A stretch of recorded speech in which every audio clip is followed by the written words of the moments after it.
नमस्कार, शाम के 7 बजने को है। आप देख रहे हैं सबसे विश्वसनीय, सबसे लोकप्रिय नंबर 1 शो शंखनाद। आपके साथ मैं हूं चित्रा त्रिपाठी। 13वां दिन है आज, लेकिन रूस और यूक्रेन के बीच जंग लगातार जारी है। इन सब के बीच आरोप प्रत्यारोप का दौर, कोई किसी से कम नहीं। इसी तर्ज पर एक दूसरे को आंखें दिखाई जा रही है। बड़ी खबर इस वक्त जल्दी से आपको दे देते हैं। यूक्रेन के रक्षा मंत्री का सनसनीखेज दावा सामने आया है। यूक्रेन के रक्षा मंत्री की ओर से कहा गया है, रूस के हमले में अब तक 400 लोगों की मौत हुई है। ये बड़ी जानकारी उनकी ओर से दी गई है। ताजा हमले में 38 बच्चों की भी जान चली गई है, जबकि 70 से ज्यादा लोग घायल हैं। ये बड़ी खबर इस वक्त की। हमले में यूक्रेन में 200 स्कूल तबाह, 34 अस्पताल तबाह हो गए हैं। जिस तरह का हमला रशिया की ओर से किया गया है, रूस पर जबरदस्त तरीके से अटैक करने की कोशिश और ये बताने की कोशिश कि देखिए, युद्ध के तमाम नियम को धराशायी करते हुए रूस किस तरह से अपनी मनमानी चला रहा है। और रक्षा मंत्री यूक्रेन के, उन्होंने यूक्रेन में जो तबाही हुई है उसके बारे में जानकारी देते हुए ये भी कहा कि अब तक रूस के इस हमले में 400 लोगों की, यानी कि आम नागरिकों की जान चली गई है। ताजा हमले में 38 बच्चों की भी मौत हो गई है। और दूसरी बड़ी खबर भी इस वक्त की आपको देते हैं। ईयू में शामिल होने को लेकर यूक्रेन के आसार बढ़ गए हैं। यूरोपियन यूनियन में शामिल होने को लेकर यूक्रेन के आवेदन पर ईयू कर सकता है विचार। ये बड़ी खबर, बड़ी जानकारी इस वक्त सामने निकलकर आ रही है। 10 से 11 मार्च को विचार कर सकता है ईयू की ओर से ये जानकारी। अगर ऐसा हो जाएगा तो यकीनन यूक्रेन को बड़ी राहत मिलेगी और यूरोपीय यूनियन देशों की बड़ी मदद भी उसको मिलेगी, अगर इस बात को मान लिया जाता है जो रिक्वेस्ट यूक्रेन की ओर से बार बार की जा रही है। सीधे रुख करेंगे कीव का। राजेश पवार मेरे सहयोगी इस वक्त जुड़ चुके हैं ज्यादा जानकारी के साथ। राजेश, ये जो बड़ी जानकारी दी गई है यूक्रेन के रक्षा मंत्री की ओर से, एक तरफ तो यूक्रेन ये दावा कर रहा है 400 लोग मारे गए, ताजा हमले में 38 बच्चों की जान चली गई है, जगह जगह तबाही की तस्वीरें हैं, तो वहीं दूसरी तरफ ईयू में शामिल हो सकता है यूक्रेन। ये बड़ी जानकारी सामने आई है। अगर इस खबर पर मुहर लग जाती है, ऐसा हो जाता है, तो फिर यूक्रेन को कितनी ताकत मिलेगी, इसके बारे में बताएं आप। देखिए, यूक्रेन काफी वक्त से ट्राई कर रहा है कि उसको यूरोपियन यूनियन में शामिल किया जाए। उसने आवेदन किया था, वो एसोसिएट मेंबर भी बना था यूरोपियन यूनियन का, लेकिन उसको फुल फ्लेजेड मेंबर बनाने में यूरोपियन यूनियन हिचक रहा था और उन्होंने बोला कि इसको 10 से 12 साल लगेंगे, तब तक इनकी जो प्रोसीजर्स हैं, इनके जो सिस्टम्स हैं, वो हमारे अनुसार ढल जाएंगे। लेकिन अभी हालात अलग है, अभी युद्ध के हालात हैं और रूस का हमला है यूक्रेन के ऊपर, और ये एक्स्ट्राऑर्डिनरी सर्कमस्टांसेस हैं, तो इसमें हो सकता है ये फैसला वो ले ले कि यूक्रेन को ईयू में शामिल करें। पर मुझे लगता है कि एकदम 2-3 दिन के अंदर इस पे मोहर लगना मुझे थोड़ा मुश्किल लग रहा है, लेकिन कुछ भी हो सकता है। और इसकी इम्प्लीकेशन यही है कि देखिए, जब अभी ये बड़ी स्ट्रेंज सिचुएशन है जी। इस वक्त यहाँ युद्ध चल रहा है, यूक्रेन, रूस बात कर रहा है कि शायद यूक्रेन का अस्तित्व ही ना रहे, और दूसरी तरफ वो इस समय जब लगभग आधा तो नहीं बोलूंगा, लेकिन पूर्वी और दक्षिण उसमें काफी हिस्से पे रूस का कब्जा है, उस वक्त इसको यूरोपियन यूनियन में शामिल करने की बात यूरोपियन यूनियन कर रहा है, थोड़ा अटपटा लगता है। चित्रा, ये आपने अहम जानकारी दी है कि थोड़ी अटपटी स्थिति इस वक्त दिखाई दे रही है अगर यूरोपीय यूनियन में यूक्रेन को शामिल करने को लेकर आगे बढ़ते हैं ये तमाम देश। लेकिन इन सब के बीच जो बड़ी खबर दूसरी सामने आई राजेश, वो ये रही कि यूक्रेन के राष्ट्रपति ने कहा कि दुनिया अगर ऐसे ही तमाशा देखती रही, अगर वो मूक दर्शक बनी रही, तो फिर हम सब हार जाएंगे। इसका क्या मतलब समझा जाए? हारने की बात इस वक्त यूक्रेन के राष्ट्रपति की ओर से क्यों कही जा रही है? क्या जिस तरह की मदद की उम्मीद थी, वो मदद इस वक्त यूक्रेन को नहीं मिल रही है? देखिए, यूक्रेन जो है काफी दिन से ये कोशिश कर रहा था कि किसी तरह से वो नेटो को या अमेरिका को इस युद्ध में किसी तरह से इन्वॉल्व कर ले, डायरेक्टली या इनडायरेक्टली। लेकिन नेटो और अमेरिका इस बारे में बहुत सतर्क हैं कि वो किसी भी तरह से कोई ऐसी कार्रवाई नहीं करना चाहते जिसमें वो रूसी सैनिकों के या रूसी इक्विपमेंट के फेस टू फेस आए। जो लेटेस्ट चीज है वो है एनफोर्समेंट एक नो फ्लाई जोन का यूक्रेन के ऊपर, जो यूक्रेन बहुत दिन से आग्रह कर रहा है, और उन्होंने बोला है कि उनके सर्वाइवल के लिए बहुत जरूरी है, और उन्होंने नाटो से आवेदन किया था। लेकिन 3 दिन पहले जो ब्रुसेल्स में नाटो की मीटिंग हुई थी, उसमें इस चीज को सिरे से नकार दिया गया था, क्योंकि इसका अगर नेटो या अमेरिका इस नो फ्लाई जोन का एनफोर्स करने की कोशिश करता है, इसका मतलब या तो उनके रडार सिस्टम्स, उनके मिसाइल्स, उनके एयरक्राफ्ट डायरेक्ट कांटेक्ट में आएंगे रशियन मिसाइल्स और रशियन एयरक्राफ्ट के, और वो एक डायरेक्ट कन्फ्रंटेशन हो जाता है जिसमें कि वो डायरेक्ट इन्वॉल्व हो जाते हैं, और उसका अर्थ है फिर ये जो लड़ाई जो अभी रूस और यूक्रेन की हो रही है, फिर वो रूस बनाम नेटो हो जाएगी, और फिर उसको कंटेन करना या उसको किसी से रोक पाना फिर असंभव हो जाएगा। और ऐसा कोई भी देश चाहेगा नहीं, लेकिन रूस की जो मंशा है वो आखिर क्या चाहता है? यहाँ पर बार बार यूक्रेन की ओर से उसे अब तटस्थ रहने की बात कही जा रही है कि अगर लिखित रूप में आश्वासन दिया जाता है यूक्रेन की ओर से, फिर वो हमले बंद कर देगा। लेकिन यूक्रेन की ओर से लगातार दूसरे देशों से मदद मांगी जा रही है। राजेश हमारे साथ बने रहेंगे। उसके पहले जल्दी से आपको बता देते हैं, रूस और यूक्रेन के बीच चल रहे युद्ध के 13वें दिन भी भयानक तबाही की अलग अलग तस्वीरें सामने आ रही हैं, जो बेचैन करती हैं। अलग अलग शहरों में गरज रही रूसी मिसाइलें बर्बादी के निशान छोड़ रही हैं। शहरों में उठता धुएं का गुबार चारों तरफ फैलता हुआ मलबा बताता है कि युद्ध ने यूक्रेन को बर्बाद कर दिया है। वहीं पश्चिमी देशों से लगातार मदद मांग रहे हैं ज़ेलेंस्की। बड़ा बयान उनकी ओर से सामने आया है। दुनिया ऐसे ही दूर खड़ी रही तो हम सब हार जाएंगे, ये कह रहे हैं यूक्रेन के राष्ट्रपति ज़ेलेंस्की। आज 13वां दिन है और 13वें दिन यूक्रेन में हम अपने अस्तित्व की लड़ाई लड़ रहे हैं। हमें बचाना दुनिया का दायित्व है, ये कहा है यूक्रेन के राष्ट्रपति ज़ेलेंस्की ने।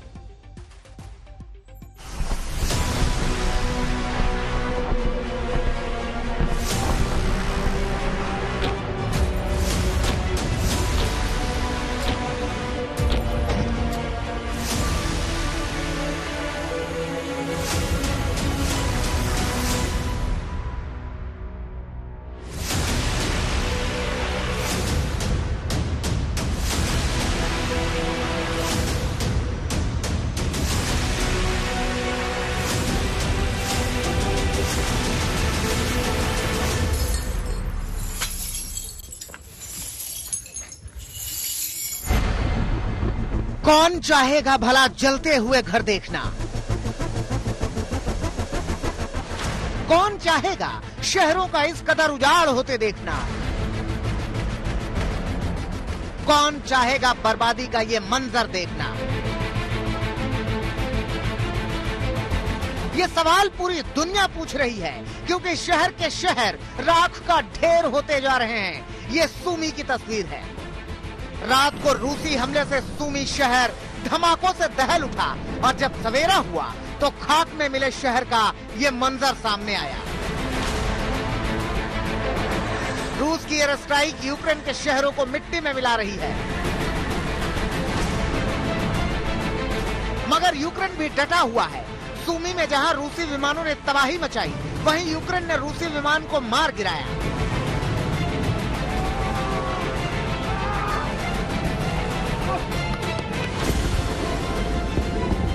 उस विमान का मलबा अब उस तबाही के शहर का हिस्सा है जिसे वो बर्बाद करने निकला था। बहुत ज्यादा दबाव बढ़ता जा रहा है, आक्रमण बढ़ रहे हैं जैसे जैसे, और साथ में जिस तरीके से जो स्ट्रेटेजिक इलाके आप कह रहे हैं जहां पर आक्रमण किया जा रहा है, जहां पर प्रहार किया जा रहा है, जहां ये धमाके हो रहे हैं, उनसे बहुत ज्यादा दिक्कतें हो रही हैं। शहर के कुछ इलाकों में हम देखते हैं कि उनकी आपूर्ति तो चीजों की हो पाती है, जो चीजें हैं उस हिसाब से पहुंच पाती हैं कन्वीनियंस स्टोर्स वगैरह में। लेकिन कल ही हमने देखा था कि चंद घंटों के अंदर ही वो शेल्फ के शेल्फ खाली हुए थे। तस्वीरें भी हमने भेजी थी। जिस तरह की चीजें यहां पर चल रही हैं, वो दबाव तो बन रहा है, वो दबाव तो बढ़ रहा है। सिर्फ एक स्पिरिट है जिसके आधार पर इस समय यूक्रेन वो लड़ाई लड़ रहा है, या फिर दुनिया से जिस तरह की मदद की उम्मीद की जा रही है उस हिसाब से इस लड़ाई को लड़ा जा रहा है। रूस यूक्रेन युद्ध 13वें दिन भी तबाही और बर्बादी का सबब बना हुआ है। 13वें दिन गोला बारूद और धमाकों से यूक्रेन दहल रहा है। सूरज निकलने से पहले जाइटोमिर के तेल डिपो पर बमबारी के बाद भयंकर शोले भड़क उठे। एयर स्ट्राइक में तेल के 2 डिपो को निशाना बनाया गया था।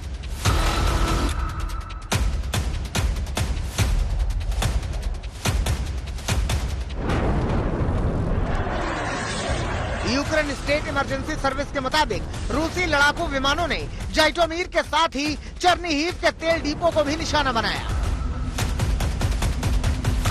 इरपिन है, वहां भी घमासान जारी है लगातार। आज चौथा दिन हो गया है, बहुत भयंकर लड़ाई जारी है। ईस्ट में और साउथ में आप ह्यूमैनिटेरियन कॉरिडोर्स की बात को सीज फायर ना माने पूरी तरह से, ईस्ट में और साउथ में अभी भी लड़ाई जारी है। वहां लगातार रूसी सेना आगे बढ़ रही है निप्रो नदी की तरफ और निप्रो टाउन की तरफ। तो जो ओवरऑल सिचुएशन है वो, इसीलिए मैं आपके जो मिलिट्री एनालिस्ट थे उनके बारे में बात कर रहा था कि सिचुएशन को अजीब सी लगती है कि रशियन फोर्स लगातार टेरिटरी गेन कर रही है लेकिन टाउन्स के अंदर नहीं घुस रही है।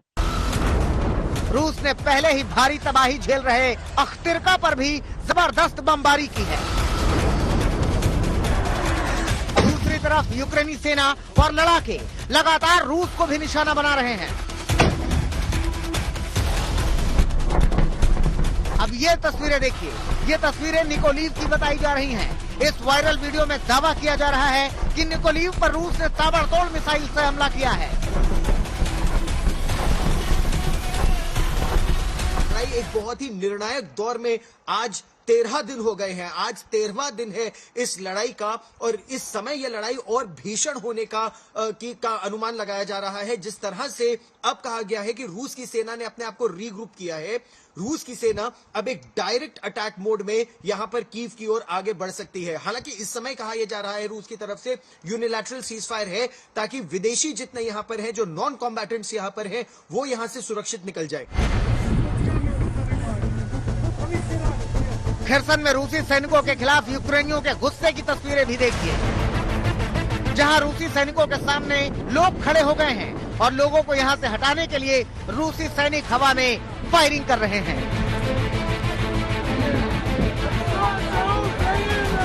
कीव में राजेश पवार, गीता मोहन और श्वेता सिंह के साथ गौरव सावंत, आज तक।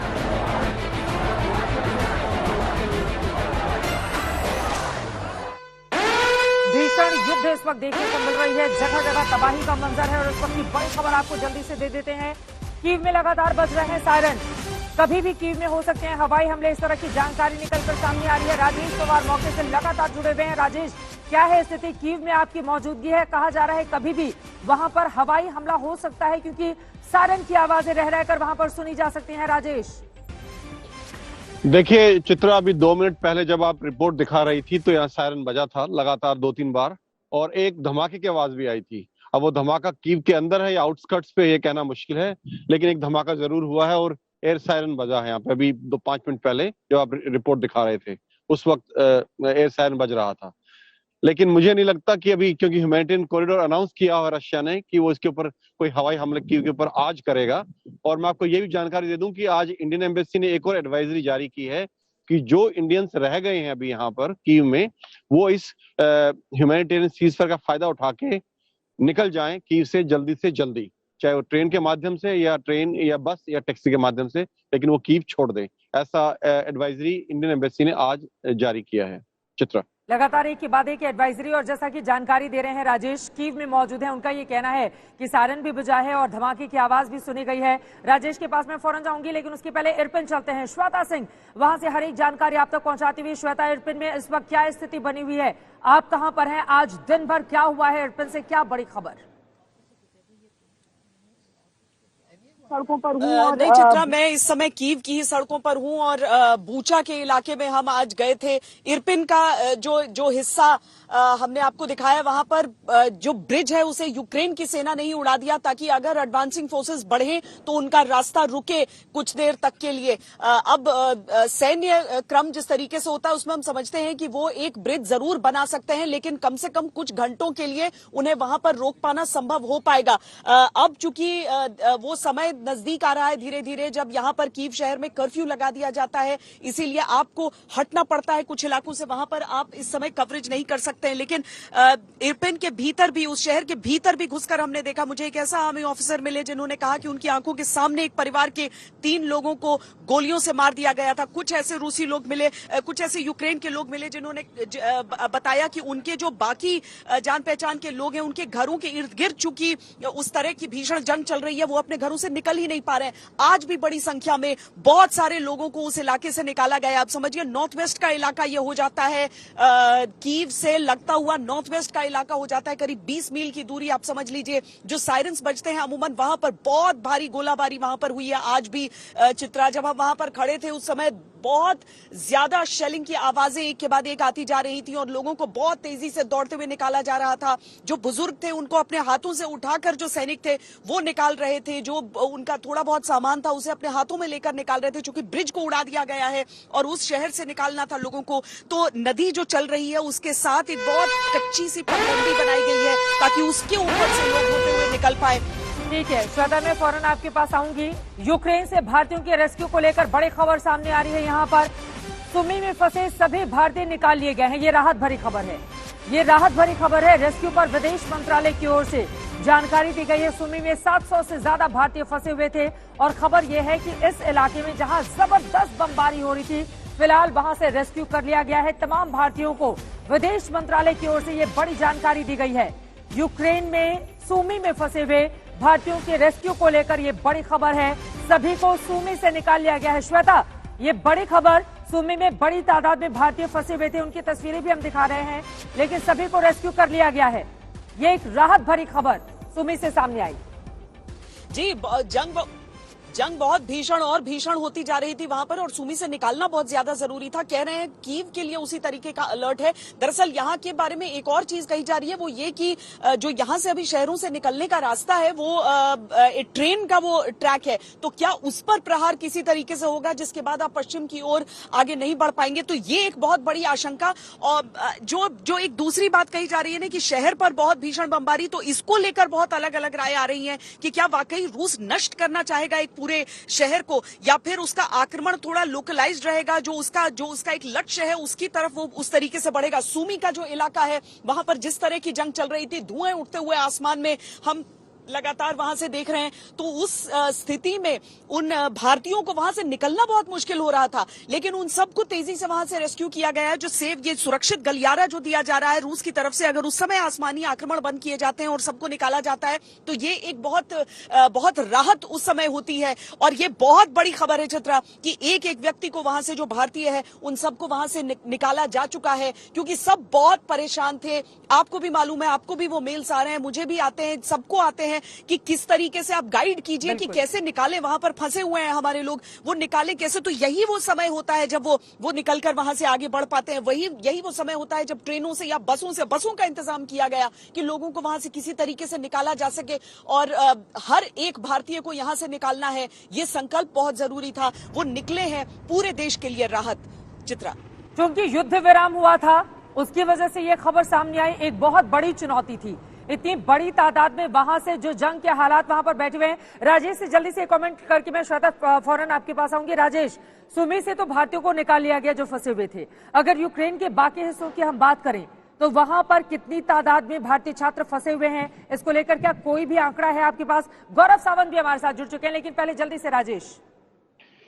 देखिए चित्रा, जहां तक भारतीय छात्रों का सवाल था, मैं भी काफी छात्रों के टच में रहा हूं जिन्होंने हेल्प मांगी थी, गाइडेंस मांगी थी।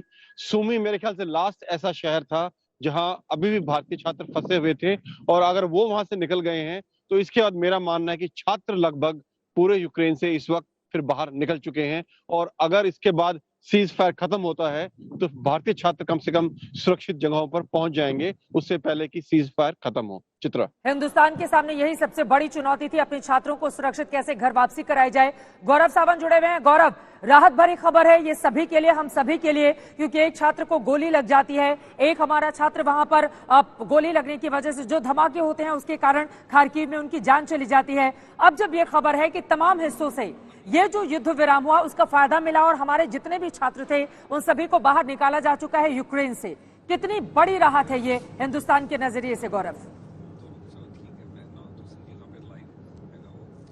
भारत के नजरिए से ये बहुत अच्छी खबर है, लेकिन आगे चिंता की बात यह है कि इस समय जो युद्ध है चित्रा, वो और भीषण होता जा रहा है। और अगर हम उस भीषण युद्ध के बारे में आपको बताएं तो इरपिन और बूचा के इलाके में अब सड़कों पर एंटी टैंक माइंस लगा दी गई हैं, एंटी पर्सनल माइंस यहां लगा दी गई हैं, और अब ये लड़ाई कीव के बहुत बहुत निकट पहुंचती जा रही है और नए चेक पॉइंट्स बनाए जा रहे हैं अलग अलग जगह। चित्रा, मैं 2 मिनट के लिए यहाँ पर हम लोग कैमरा नीचे रखेंगे क्योंकि हमको एक चेक पॉइंट है, और अब चेक पॉइंट पे बहुत ज्यादा चेकिंग और फ्रिस्किंग हो रही है, क्योंकि अब अंदेशा यह है कि किसी भी समय यहाँ की सेना और रूस की सेना की लड़ाई कीव के लिए हो सकती है। कीव के लिए लड़ाई बहुत भीषण अब होने वाली है। जिस तरह से इरपिन में नुकसान हुआ है यूक्रेन की सेना को, नए डिफेंसेस वो रियरवर्ड्स यानी पीछे की तरफ और बना रहे हैं, यानी एक जगह जिसको वो पहले होल्ड कर रहे थे अब उस जगह को होल्ड नहीं कर पा रहे हैं, अब पीछे अपने और डिफेंसेस बना रहे हैं। ये भीषण युद्ध ऐसा हो रहा है इरपिन और बूचा के इलाके में कि लोग वहां फंसे हुए हैं, नहीं निकल पा रहे हैं। कुछ इलाकों में सेना उन्हें निकाल रही है। आने वाले समय में ये युद्ध अब कीव की तरफ बढ़ेगा और उससे तनाव और स्थिति और गंभीर हो सकती है, खासतौर पर बिजली, पानी, सुरक्षा, रेल लाइन और सड़कों को लेकर कि क्या इसके बाद लोग यहां निकल पाएंगे या फंस जाएंगे। चित्रा, ये बड़ी खबर गौरव आप दे रहे हैं, क्योंकि कीव को लेकर अब अगली जंग के लिए रूसी सेना यहां पर पूरी तरह से तैयार होती हुई। आप तीनों के पास में दोबारा से लौटूंगी, लेकिन जल्दी से दर्शकों को दिखा देते हैं इरपिन में रूसी सेना आगे न बढ़ सके, इसलिए यूक्रेन खुद ही हर उस रास्ते को बंद करने की कोशिश में है जिस रास्ते से रूसी सेना आगे बढ़ रही है। इसी कड़ी में यूक्रेन ने इरपिन में एक महत्वपूर्ण पुल को खुद ही उड़ा दिया। जहां पुल को उड़ाया गया, वहीं से मेरी वरिष्ठ सहयोगी श्वेता सिंह जानकारी आपको दे रही थी, उनकी ये रिपोर्ट देखिए आप।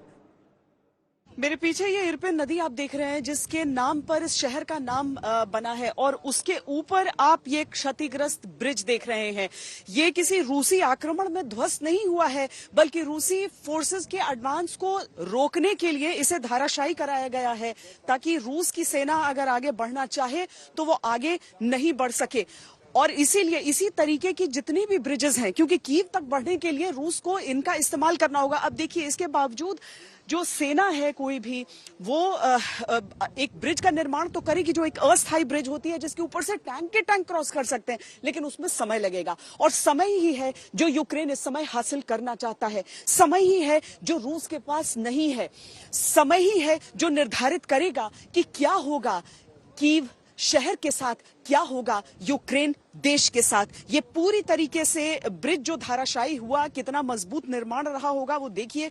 बिल्कुल टूट टूट कर ये सिल्लियां गिरी हुई हैं, निर्माण का पूरा ढांचा गिरा हुआ है, लेकिन इसे क्षतिग्रस्त किया गया है विस्फोटकों को लगाकर, ताकि रूस की सेना आगे न बढ़ पाए। जब तक रोक सके तब तक रोके। इस तरीके के ब्रिजेस को ध्वस्त किया गया है, लेकिन रूस हवाई हमले कर रहा है लगातार, वो शेल्स, बमबारी, और इस समय कुछ और तेजी उनमें आई है। ये सब कुछ चल रहा है यहाँ। बीच बीच में से देखिए एक छोटा सा रास्ता बनाया गया है, ताकि लोग अगर पैदल चलकर आना चाहते हैं तो लोग पैदल चलकर उस पर से आ सके। उस रास्ते को बनाया गया है और बुजुर्गों को मदद की जा रही है। वहां सेना को भी अगर आप देखें तो आप देखेंगे कि हाथों को पकड़कर, छोटे बच्चों को उठाकर, बुजुर्ग लोगों को सहारा देकर वो उन्हें पार कराने का प्रयास कर रहे हैं। यहाँ पर देखिए जो सैनिक हैं यूक्रेन के, वो हाथों को पकड़कर उन्हें बाहर ला रहे हैं। एक एक को इवैक्यूएट किया जा रहा है। पीछे की रिहायशी इमारतें आपको बता देंगी कि इस पूरे इलाके में कितने लोग बसे हुए हैं। लेकिन ये भी एक अवरोध, ये भी एक कोशिश यूक्रेन की तरफ से कि जितना पीछे धकेल सकें, जितना मुकाबला कर सकें, वो करें रूस से। कैमरा पर्सन सैयद मोहसिन के साथ श्वेता सिंह, इरपिन आज तक। ये तस्वीरें देखिए, खाक हुआ है खार्किव और खतरे अब बढ़ते हुए चले जा रहे हैं कीव के लिए, जो राजधानी है। भयानक खतरा वहां के लिए बना हुआ है। भीषण युद्ध में यूक्रेन में शहर शहर तबाही का जो मंजर सामने आ रहा है, वो अपने आप में सबसे ज्यादा परेशान करता है। आपको बताते चले, रूस ने चेतावनी दी है, वहीं दूसरी तरफ दूसरे दिन नागरिकों को निकालने के लिए उसने सीजफायर जारी रखने की बात तो कही, लेकिन कई ऐसे हिस्से हैं जहां पर जबरदस्त तरीके से बमबारी जारी रखे हुए है रूस। वहीं रूस के विदेश मंत्रालय का सनसनीखेज बयान सामने आया है। रूस के विदेश मंत्रालय की ओर से कहा गया है, जैविक हथियारों पर शोध कर रहा है यूक्रेन, जैविक हथियारों पर शोध कर रहा है यूक्रेन। ये बड़ी खबर इस वक्त की सामने आ रही है। यकीनन दोनों ही तरफ से अपने अपने यूक्रेन रूस सीमा के करीब प्रयोगशाला में ये शोध चल रही है जैविक हथियारों को लेकर। आपको बता दें, चाहे रासायनिक हथियार हो या फिर जैविक हथियार हो, उन पर बैन है, लेकिन रूस की ओर से ये बेहद गंभीर आरोप लगाए जा रहे हैं यूक्रेन को लेकर कि जैविक हथियारों को लेकर प्रयोग कर रहा है, वो भी बिल्कुल बॉर्डर पर। तीनों सहयोगी लगातार जुड़े हुए हमारे साथ, राजेश पवार, श्वेता सिंह, गौरव सावंत। राजेश, एक बार सीधे आपका रुख करते हुए, ये जो जैविक हथियार की बात कही जा रही है कि बकायदा इसको लेकर यूक्रेन शोध कर रहा है, जैविक हथियार बैन है, जैविक हो रासायनिक हो, लेकिन इस तरह के आरोप कितने गंभीर हो जाते हैं और वास्तव में क्या लड़ाई को आगे बढ़ाने के लिए, रूस पर मनोवैज्ञानिक बढ़त हासिल करने के लिए यूक्रेन की ओर से ऐसा किया जा रहा है? देखिए, मुझे नहीं लगता कि इस वक्त यूक्रेन कोई जैविक हथियारों के ऊपर, जो बायोलॉजिकल वेपन्स हैं उनके ऊपर कुछ काम या रिसर्च कर रहा है। ये लड़ाई का वक्त है, युद्ध चल रहा है। इस वक्त वो इस तरह की रिसर्च अगर कभी की भी होगी उसने तो बंद होगी। ये सिर्फ एक तरह का अगेन मिस इन्फॉर्मेशन वॉरफेयर है रूस की तरफ से यूक्रेन के खिलाफ, ताकि वो अगर एस्केलेट करते हैं लड़ाई को, अगर इस लड़ाई को और भीषण बना देते हैं तो उनको जस्टिफाई करने के लिए ये एक बहाना मिल जाए इसके अलावा मैं इसमें कुछ ज्यादा नहीं देखता हूं। चित्रा। ठीक है श्वेता, इसी सवाल के साथ सीधे आपके पास आते हुए, चूंकि इसके पहले रूस की ओर से रासायनिक हथियारों के इस्तेमाल का आरोप यूक्रेन के ऊपर लगाया गया था, उसी समय खबर ये सामने आई थी कि 8,000 से ज्यादा सैनिक हमने मार दिए हैं, ये यूक्रेन की ओर से दावा किया गया था। अब उस तादाद को 12,000 बताया जा रहा है यूक्रेन की ओर से। तो ये जो दावा है रूस की ओर से कि जैविक हथियारों का इस्तेमाल करने के लिए बाकायदा उस पर शोध किया जा रहा है, इस दावे में कितनी सच्चाई नजर आती है? नहीं, देखिए, मुझे नहीं लगता चित्रा कि इन दावों में कुछ उतनी ज्यादा सच्चाई हम देख सकते हैं, क्योंकि युद्ध के समय प्रोपेगेंडा और मिस इन्फॉर्मेशन और कुछ ऐसी बातें जो दावों के जरिए आपके दबदबे को बढ़ा सकती हैं, इसके प्रयास बहुत सारे किए जाते हैं। और ये हमने शुरू से देखे, जो किन वेपन्स को क्षतिग्रस्त किया गया, किस तरीके से लड़ाकू विमान हो, हेलीकॉप्टर्स हो या फिर जो टैंक हो, उनकी तस्वीरें तो चलिए समय समय पर आती हैं। चंद रूसी सोल्जर्स की तस्वीरें भी सामने आती हैं जिन्हें कैप्चर किया गया, लेकिन सीधे तौर पर एक तो 12,000 का वो आंकड़ा और दूसरे आज जैविक हथियारों की अगर बात की जा रही है, रासायनिक हथियारों की बात की जाती है, तो उसमें मुझे लगता है कि हर देश आज की तारीख में इतना परिपक्व है कि उसे मालूम है कि अगर दुनिया की तरफ से एक नैरेटिव की जंग वो जीतना चाहता है तो उसमें कम से कम इन चीजों का इस्तेमाल वो नहीं कर सकता है। उस पर शोध की अगर बात सामने आ जाती है तो वो भी एक तरीके से आप अपनी एक चेतावनी आप सामने वाले को देने का प्रयास करते हैं इस तरह की खबरों को निकालकर, तो उसमें बहुत ज्यादा उस हिसाब से नहीं पढ़ा जा सकता। लेकिन चूंकि इस पूरे युद्ध के पूरे घटनाक्रम को अगर हम देखें तो पहली तारीख से कितने लोग ऐसे थे जो इस बात पर यकीन कर रहे थे कि हाँ, कूच कर देंगे पुतिन और आक्रमण कर देगी रूस की सेना। तो इसीलिए हर एक चीज को पूरी तरीके से आंक कर विश्लेषण करके उसके बाद उसमें आगे विश्व समुदाय को एक्शन की जरूरत होती है। चित्रा, और विश्व समुदाय उस तरह का एक्शन क्यों नहीं कर रहा है, ये बड़ा सवाल है। एक बार तस्वीरों के जरिए, गौरव मैं फौरन आपके पास आऊंगी, एक बार तस्वीरों के जरिए दरअसल समझा देते हैं अपने दर्शकों को कि जैविक हथियार क्या होते हैं, कब इसका इस्तेमाल किया गया था, क्योंकि बेहद गंभीर आरोप लगाए जा रहे हैं यहाँ पर। आपको बताते चले, जैविक हथियार जो बिना धमाके के किसी भी देश को तबाह करने के लिए काफी होते हैं।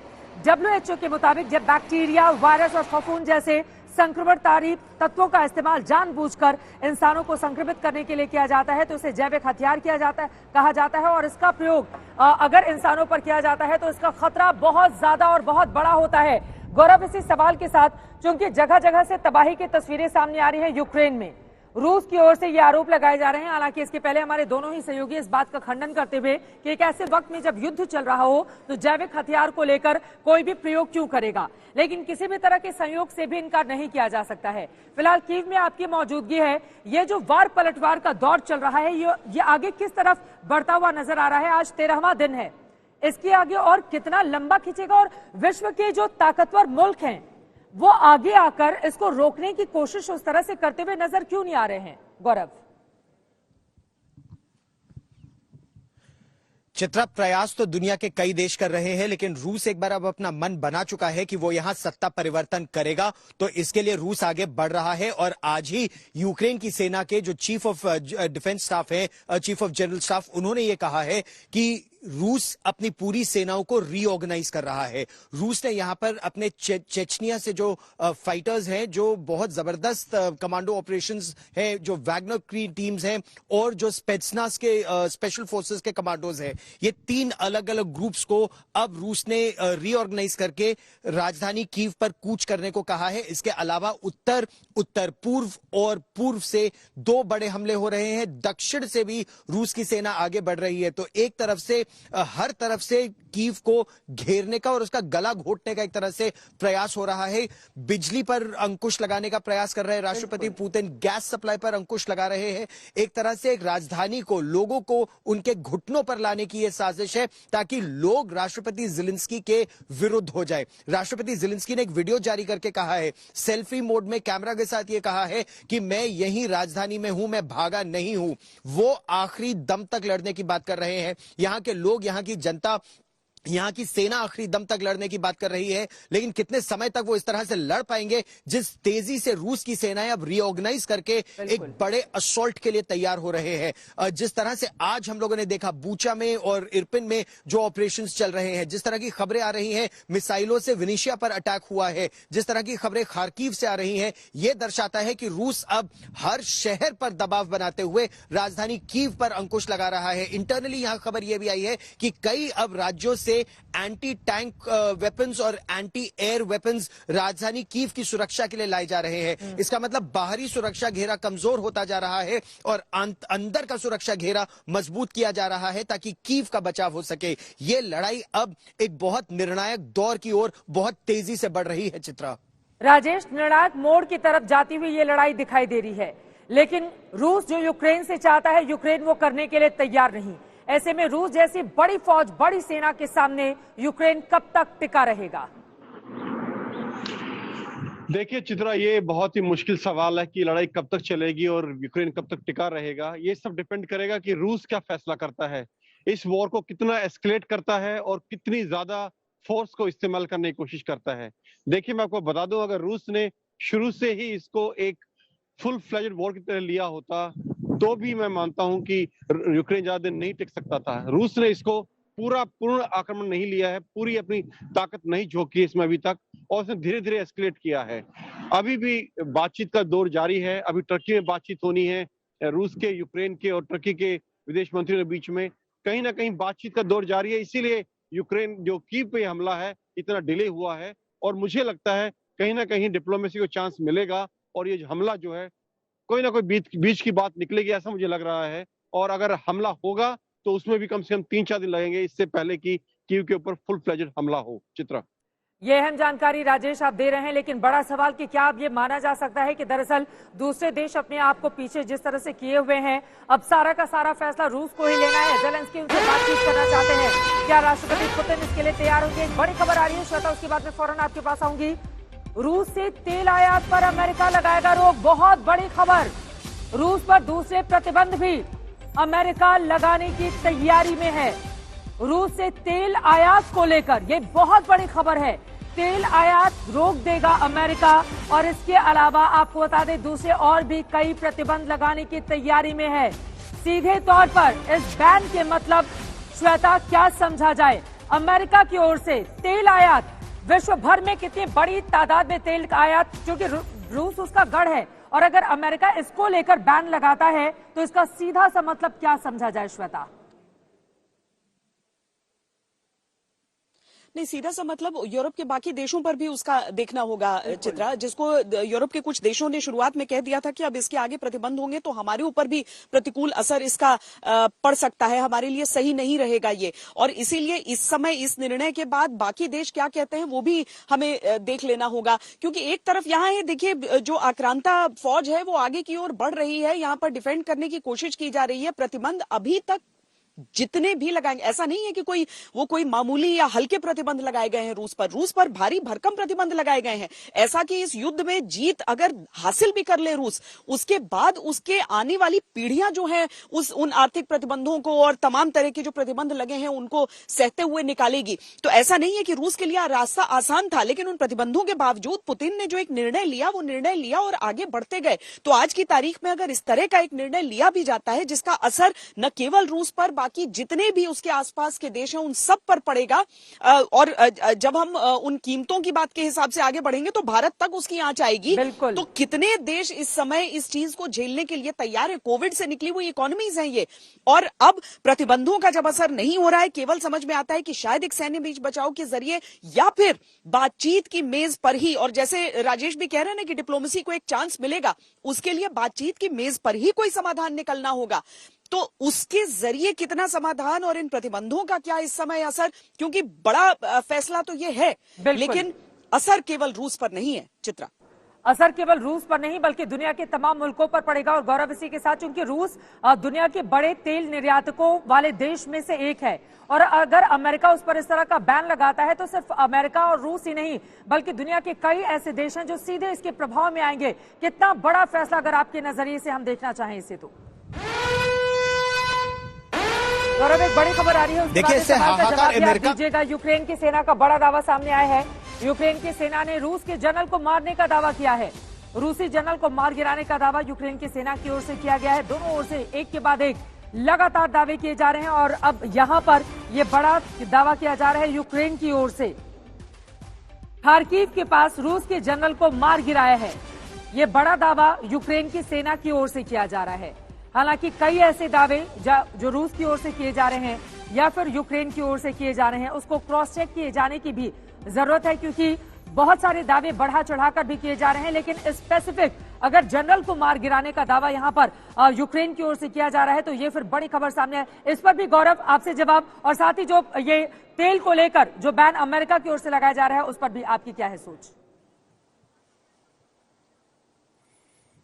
पहले जो मेजर जनरल को मारने की बात यूक्रेन कह रहा है, यूक्रेन का यह कहना है कि एक बहुत ही जबरदस्त इंटेलिजेंस बेस्ड ऑपरेशन उन्होंने चलाया था। उन्होंने पता किया कि कहां ये मेजर जनरल है। 2 मेजर जनरल्स पर अब पिछले 3 दिनों में यह दावा किया है यूक्रेन ने कि रूस के 2 बड़े मेजर जनरल्स, एक जो स्पेट्सनास या स्पेशल फोर्सेस की टीम को लीड कर रहे थे, जिनको क्रिमिया जीतने का मेडल मिल चुका था, उनको, और ये जो दूसरे मेजर जनरल हैं उनको मारने का दावा कर रहा है यूक्रेन। ये भी कह रहा है कि 48 रूसी हेलीकॉप्टर कर्सन के एयरपोर्ट पर उन्होंने उड़ा दिए हैं, जिनमें अटैक हेलीकॉप्टर्स भी हैं और ट्रांसपोर्ट हेलीकॉप्टर्स भी हैं। ये भी उनकी मिसाइलों से ऐसा हमला किया गया है। यूक्रेन ने यह भी दावा किया है। दावे बड़े हैं। यूक्रेन की सेना कह रही है कि वो ऑफेंसिव बैटल इस समय लड़ रही है ताकि रूस को भी सेटबैक हो और रूस को पता चल जाए कि केवल लड़ाई कीव की नहीं है, रूस अगर कहीं कमजोर है तो वहां उस पर भी वार किया जाएगा। लेकिन इनकी औपचारिक पुष्टि रूस ने अभी तक नहीं की है दूसरे मेजर जनरल के मारे जाने की या 48 हेलीकॉप्टर्स के तबाह होने की कर्सन एयरफील्ड पर। जो बात आप ईंधन और की कर रही थी या गैस की कर रही थी, उसका दुतरफा एक दुधारी तलवार है। इसका खामियाजा पूरे विश्व को उठाना पड़ रहा है, क्योंकि अगर आप रूस से नहीं लेंगे तो जहां से लेंगे वहां आप ज्यादा कीमतों पे लेंगे, वो कीमतें बढ़ेंगी और उन बढ़ी कीमतों को अदा करेगी वहां की जनता, और वो जनता फिर प्रश्न पूछेगी कि इसका असर हम क्यों उठाएं। क्या केवल राष्ट्रपति ज़ेलेंस्की के लिए? क्योंकि रूस की मांग यही है कि राष्ट्रपति ज़ेलेंस्की की सत्ता का परिवर्तन हो, ऐसे कोई हो और नॉर्थ अटलांटिक ट्रीटी ऑर्गेनाइजेशन ना बढ़े यूक्रेन में, तो इसमें गलत क्या है? तो दोनों तरफ की डिबेट एक बहुत जबरदस्त तरीके से छिड़ेगी। रूस और यूक्रेन के युद्ध ने ऐसी तबाही मचाई है कि देखने वाले हैरान हैं। बर्बादी बढ़ती जा रही है, मगर दोनों ओर से अब तक युद्ध को रोकने वाली कोई स्थिति साफ नहीं हुई है, क्योंकि न यूक्रेन झुकने को तैयार है और न ही रूस रुकने को तैयार है।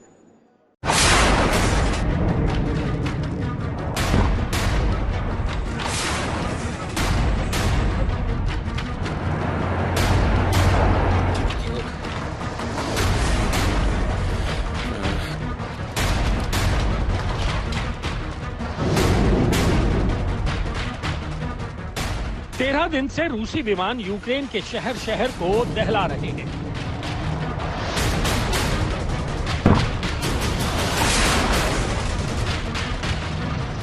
तेरह दिन से रूसी टैंकों के बारूद यूक्रेन की इमारतों को निशाना बना रहे हैं।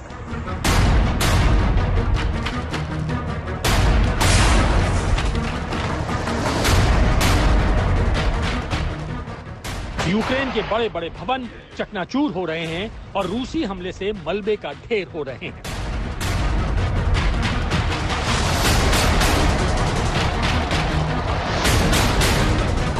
लेकिन 13 दिन भी यूक्रेन में रूसी सेना की यह तबाही राष्ट्रपति ज़ेलेंस्की के हौसलों को तोड़ नहीं पाई है।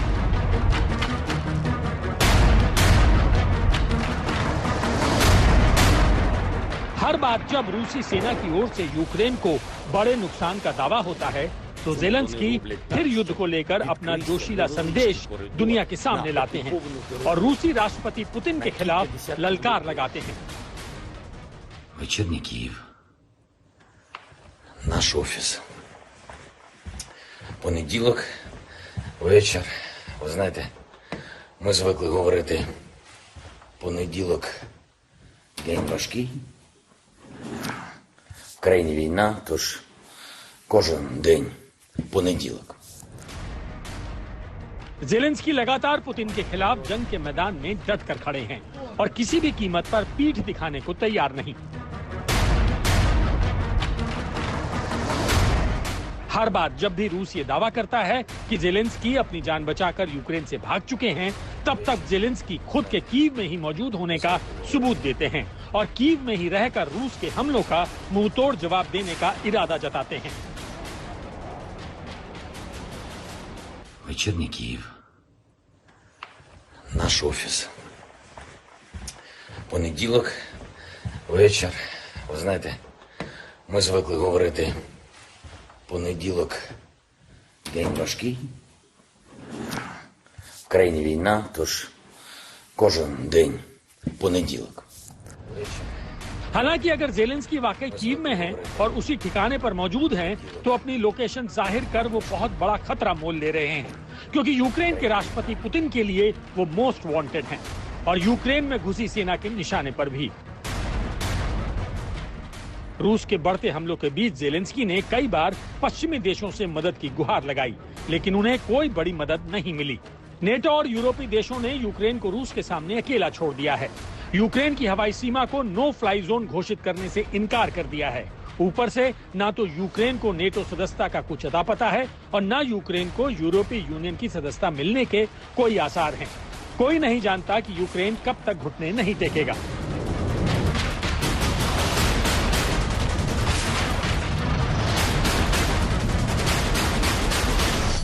जब से नेटो ने मना किया है कि हम यूक्रेन को नो फ्लाई जोन इन्फोर्स नहीं करेंगे और बूट्स ग्राउंड पर नहीं लेके आएंगे, तब से जेलेंस्की थोड़े हताश हैं। चाहे वो कितना ही मनोबल बढ़ाने के लिए ये वीडियोस जारी कर रहे हैं, लेकिन कहीं ना कहीं वे अपने आप को अकेला महसूस कर रहे हैं, जब से उन्होंने साफ कर दिया है कि किसी भी हालत में NATO no fly zone enforce करने में यूक्रेन के ऊपर नहीं सामने आएगी। मैं आपको बता दूं, यहाँ शहर में बहुत सारे बिल बोर्ड्स लगे हुए हैं कीव के अंदर, और बिल बोर्ड्स के ऊपर अपील की जा रही है कि NATO please enforce no fly zone over Ukraine, we are not asking, we are begging. तो जिस तरह का प्रेशर आ रहा है नेटो से, अमेरिका से, और जिस तरह की फ्रांस और जर्मनी खासकर प्रेशर बना रहे हैं, और जिस तरह अकेलापन इस वक्त जेलेंस्की फील कर रहे हैं, चाहे वो कितना ही मनोबल बढ़ाने के लिए वीडियो जारी कर रहे हैं, ये इस चीज का इशारा कर रहा है कि ये आज नहीं तो कल टेबल पर बैठेंगे, और मुझे लगता है कि शायद कुछ समझौता इनके बीच में हो जाए। लेकिन रूस से लड़ाई के बीच जेलेंस्की किसी भी हाल में हार ना मानने का दम भर रहे हैं और रूसी हमलों के खिलाफ लड़ाई लड़ रहे हैं। आज तक ब्यूरो।